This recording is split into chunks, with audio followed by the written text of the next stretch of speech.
नीलम पटेल बेटा सफलता नहीं मिल रही। पहली बात तो ये रोना धाना बंद करो, सफलता नहीं मिल रही। कर्तव्य पर भरोसा करके दृढ़ कर्तव्य के साथ बार बार कोशिश करो। रसरी आवत जायते सिल पर परत निशान, करत करत अभ्यास के जड़मति होत सुजान।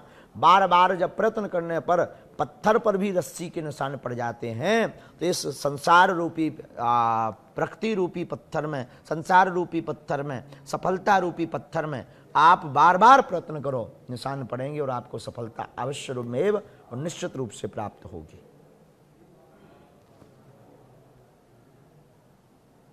एक भाई पूछ रहा है, गुरुदेव मेरी शादी कब होगी?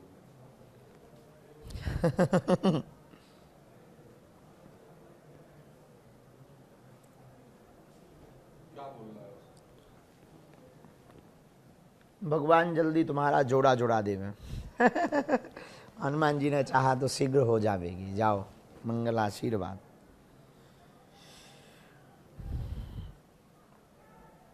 नीरला स्वामी। कृतिकी श्रीवास्तव है। जय सीताराम भगवान। मैंने बालाजी की कृपा से आपके अभी तक के जीवन को रचनात्मक रूप में दर्शाने की कोशिश की है। क्या? जो आपको दिखाना चाहती हूँ, दया करें, आदेश दें, मैं कब आपके पास आ सकती हूँ? बिटिया, या तो 9-10 तारीख में आ जाओ, अथवा हम 23 तारीख से 25 तारीख तक धाम पर रहेंगे, तब आ जाना। आप जो है वहाँ पर थोड़ा सा इंतज़ार करके आरती के बाद सायंकाल जब हम भभूति बांटने रात को बैठें, तो उस वक्त बेटा जल्दी जल्दी में दिखा देना, बता देना 2 मिनट, हम उसको देख करके खूब आशीर्वाद दे देंगे। जो भी मार्गदर्शन हमें हनुमान जी की प्रेरणा लगेगी तो मैं बता देंगे। ये सनातनी कृतिका गुप्ता है। ये कह रही है, आपको पता है चरण स्पर्श, आपको पता है अब मेरा सुबह सोकर उठने का मन ही नहीं करता है, क्योंकि सपने में आप आते रहते हैं ना मामा जी।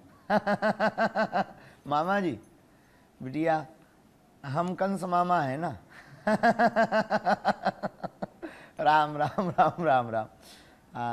देखो, सपने में आने का ऐसा है, जो जितना स्मरण करता है, जिसका स्वभाववश अवचेतन मन वहाँ पर पहुँच जाता है। एक होता चेतन मन, एक होता अवचेतन मन, 2 मन होते हैं। चेतन मन जो देख रहा, जाग रहा, खा रहा, सो रहा। अवचेतन मन सोने के बाद थोड़ा सा सुषुप्त पीछे है, बैक साइड में। अवचेतन मन है हार्ड डिस्क, वो पूरी फाइलें सेव करके रखता है, कई जन्मों की फाइलें उसके पास रहती हैं और वो 1 सेकंड में फाइल को प्रस्तुत कर देता है। अवचेतन मन सोने के बाद जगता है, फिर वो उठता है, फिर वो यात्रा पे निकलता है, फिर वो ध्यान करवाता है कि यार तुम्हें पता है, कई बार ऐसे सपने देखते हैं जो कभी देखे नहीं, ऐसी हवेली में जाते हैं, ऐसे महलों में जाते हैं, ऐसी जगह फंस जाते, ऐसे लोगों से मिल रहे होते हैं जो कभी देखे नहीं। वो अवचेतन मन करता है। ये जो पहले कई जन्मों में यात्रा हो चुकी, वो आपकी वो बार बार आपको रिव्यू दिखाता है, जैसे होते हैं दोबारा दिखाना, आपको रिव्यू दिखाता है।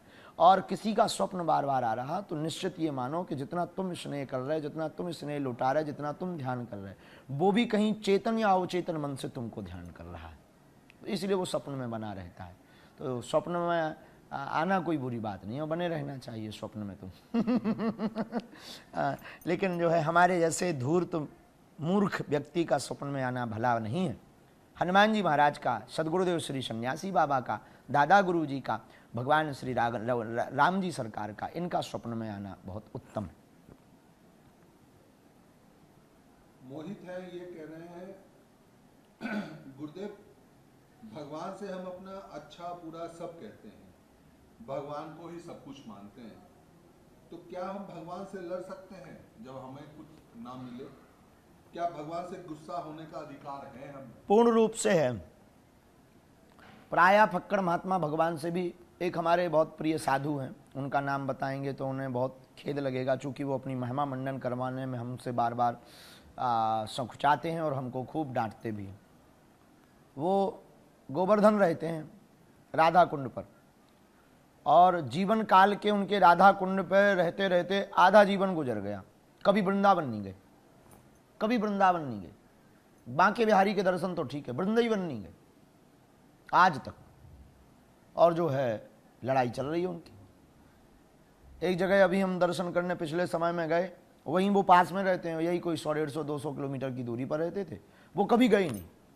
हम जब ज़बरदस्ती ले गए तो ज़बरदस्ती पहली बार गए, बोले लड़ाई चल रही थी 2013 से, अब हमारी आपने ज़बरदस्ती कर दी तो ठीक। तो हाँ, बालक जो है अपने अभिभावक से जिस प्रकार अधिकार रूप में, हमारे पास बहुत लोग आते हैं लड़ने लगते हैं, गुरुजी हमें मिले नहीं, गाली भी बकने लगते हैं, कुछ चीज़ें, हमारे आसपास के सेवादार थोड़ा फनफना जाते हैं, चाय से ज़्यादा केटली गर्म होती है, अक्सर ऐसा होता ही है। तो बच्चों क्या होता है कि वो जो उल्टा सीधा बोलते हैं उनको वो थोड़ा डांट डपटने लगते हैं, तब उन्हें समझाते हैं ठीक है, अपने ही हैं, प्रेम किया है तो उन्हें लड़ने का भी अधिकार है, और लड़ेगा भी तो वही जो प्रेम करेगा। उसी प्रकार अगर आपका परमात्मा से प्रेम है तो भगवान से आपको लड़ने का अधिकार है।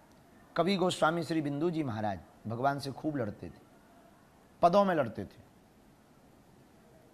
क्या वह स्वभाव पहला सरकार अब नहीं है, ऐसे गीत गा करके कहते थे, दीनों के लिए पहला क्या अब ये दरबार अब नहीं है। वो कहते थे क्या अब दीनों के लिए दरबार नहीं बचा, बड़े बड़े लोगों को बचा, ऐसे लड़ते थे भगवान से। तो जो प्रेम करेगा वो लड़ेगा, और अधिकार है लड़ने का।